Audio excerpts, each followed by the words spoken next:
ஆன்மீக உலா சேனலை பாருங்க, மறக்காம லைக் பண்ணுங்க, ஷேர் பண்ணுங்க, சப்ஸ்கிரைப் பண்ணுங்க.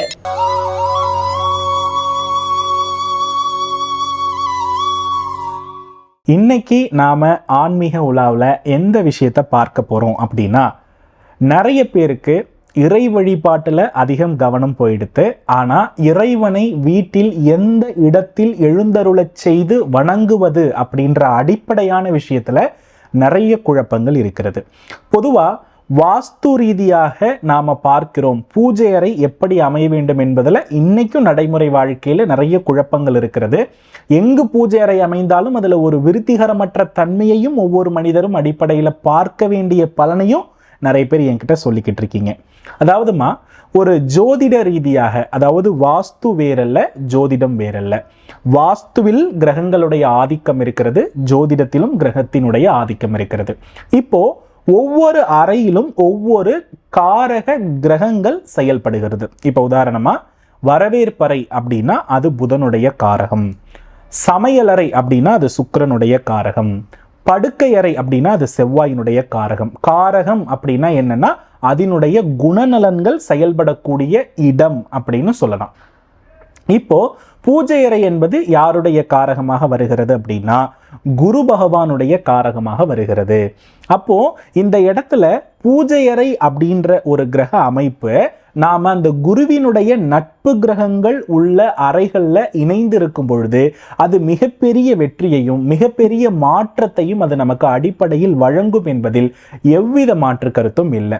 ஏன் அப்படின்னா, நம்மளுடைய தனிப்பட்ட ஜாதகத்தில் ஒரு கிரகம் பலகீனமாக இருக்கும் பட்சத்தில் அதை வீட்டினுடைய வாஸ்துவில் பலமாக அமைத்து வெற்றி பெற முடியும்.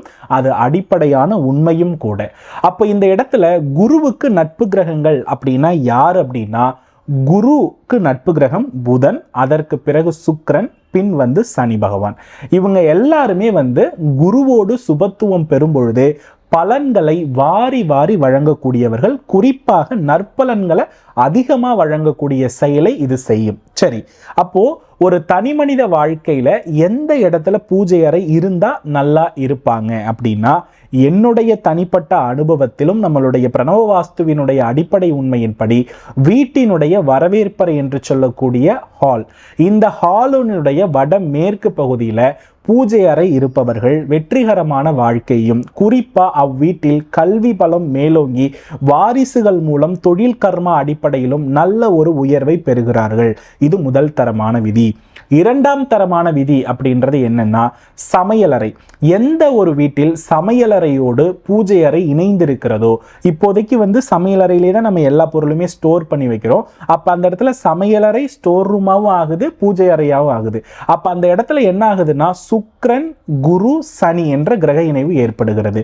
அப்போ இந்த இடத்துல அந்த வீட்டினுடைய பெண்மணி நல்ல சுபத்துவ பலனை அடையப்பட்டு பொருளாதார மேன்மையை அடைவது மட்டுமல்லாமல் குறிப்பா கடனற்ற நிலையை பெறக்கூடிய அடிப்படையான அமைப்பு அவ்வீட்டில் உருவாகக்கூடிய நிர்பந்தத்தை நீங்க பார்க்கலாம். உடனே கேள்வி வரலாம், சமையலறையா, குளிக்க மாட்டோம், அசைவம் சாப்பிடுவோமே.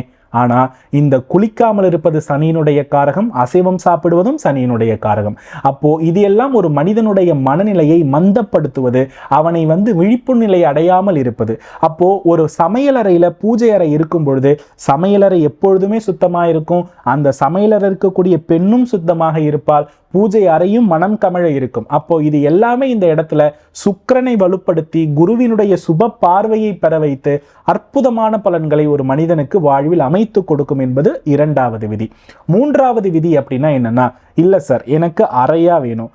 அறையாக இருந்தால் எந்த இடத்துல பூஜை அறை சிறப்பை தரும் அப்படின்னா, ஒரு வீட்டினுடைய வட மேற்கு பகுதி என்பது பூஜை அறை சிறப்பாக அமைக்கக்கூடிய ஒரு அறை. அப்போ இந்த இடத்துல நாம அடிப்படையில் என்ன பண்ணணும்னா, ஒரு அறையாக வேண்டும் என்ற பட்சத்தில் வீட்டினுடைய வட மேற்கு பகுதியில நாம பூஜை அறையை அமைக்கும் பொழுது நல்ல மாற்றங்கள் ஏற்படும். அந்த வீட்டினுடைய பெண் ஒரு தலைமைத்துவ நிலையை பெற்று அவ்வீட்டில் உள்ள மூத்த பெண்ணுடைய வழிகாட்டுதலோடு அந்த குடும்பம் சிறப்பாக இயங்குறத நம்மளால பார்க்க முடியும். அந்த வீட்டில் இருக்கக்கூடிய ஆண்மகனும் விரைவில் வளர்றதுக்கான கொடுப்பினையும் இது ஏற்படுத்தும். சரி, எங்க வரக்கூடாது? பொதுவாக நான் பார்க்கக்கூடிய எல்லா யூடியூப்லையுமே நிறைய பேர் போடக்கூடிய ஒரு முக்கியமான விஷயம் வடகிழக்கில் பூஜை அறை வரணும்னு. அதாவது ஈசான்யம் என்பது வந்து பார்த்தீங்கன்னா குருவினுடைய காரகம் உள்ள ஒரு இடம். அதாவது குரு பகவான் வடகிழக்கில் தான் இருக்கார். அந்த பகுதியில் நாம் ஒரு சிறிய அறையாக போடும் பொழுது அந்த இடத்துல சிறிய அறை என்பது கேதுவுடைய காரகம், பெரிய அறை என்பது ராகுவினுடைய காரகம். அப்போ ஒரு சிறிய அறையாக அது வந்துவிட்டால் அவ்விடத்தில் குரு கேது இணைவு ஏற்படுகிறது. யார் ஒருவருடைய வீட்டில் வடகிழக்கில் பூஜை அறை சிறியதாக இருக்கிறதோ, பெரும்பாலும் இது தெற்கு பார்த்த வீட்டில் உள்ளவங்க இதை கட்டாயமாக இந்த தவறை பண்ணுறாங்க. அவ்வீட்டில் உள்ள தலைவனுக்கு கட்டாயமா தொழில் முன்னேற்றமற்ற தன்மை, கடன் சுமை, அதே போல வீட்டில் உள்ள வாரிசுகளுடைய மன வாழ்க்கையே ஏற்படுத்த முடியாத நிலை, வாரிசுகளுடைய மேற்கல்வி பாதிக்கப்படுதல், ஒருவேளை கல்வியாக இருந்தாலும் கூட அவ்வீட்டில் வந்து என்ன ஆகுது அப்படின்னா ஒரு சக்சஸ்ஃபுல்லான பணத்தை இருக்கக்கூடிய அமைப்பு வடகிழக்கில் பூஜை அறை உள்ளவர்களுடைய வீட்டில் அது இருக்கிறது என்பதை நீங்க அடிப்படையில் புரிஞ்சுக்கணும். அது மட்டும் அல்லாமல் இந்த வடகிழக்கில் பூஜை அறை இருந்தால் அவங்க சாமி கும்பிடுவாங்களா, கிட்டத்தட்ட ஞானி உச்ச அளவிற்கு. ஏன்னா குருக்கேதுனாலே அந்த வீட்டினுடைய ஆண்மகனாக இருக்கட்டும், அந்த வீட்டினுடைய பெண்மகளாக இருக்கட்டும், சிலை வழிபாடு முதற்கொண்டு சந்நியாச தெய்வங்கள் வழிபாடு வரையும் உறுதியா சதா 24 மணி நேரமும் இதை மட்டும்தான் ஈடுபடுவாங்க. ஏன்னா அந்த வீட்டையே அது ஆன்மீக கதிர்வீச்சா மாத்திடும். ஈசான்ய பகுதி எல்லா இடத்திலுமே ஆன்மீக கதிர்வீச்சை ஊடுருவ செய்யும் பொழுது அது கேது காரகமாக மாறுகிறது. அப்போ முடிந்தவரை வடகிழக்கு சிறிதாக இருந்தோ, வடகிழக்கில் சிறிய பூஜை அறை இருந்தாலோ அதை முடிந்தவரை நீங்கள் தவிர்த்து விடுவது நல்லது. அது எதிர்காலத்தில் உங்களுக்கு நல்ல பலனை கொடுக்கும். குறிப்பாக இந்த தவறை மேற்கு பார்த்த மனையில் உள்ளவர்களோ, தெற்கு பார்த்த மனையில் உள்ளவர்களோ தயவு செய்து நீங்கள் செய்வதை தவிர்த்து விடுவது நல்லது. ஆக இந்த இடத்துல வந்து பார்த்தீங்கன்னா பூஜை அறையினுடைய சிறப்பு திசைகளாக வடமேற்கு, வீட்டினுடைய வரவேற்பு அறை, அதே போல வந்து பார்த்தீங்க அப்படின்னா சமையலறை.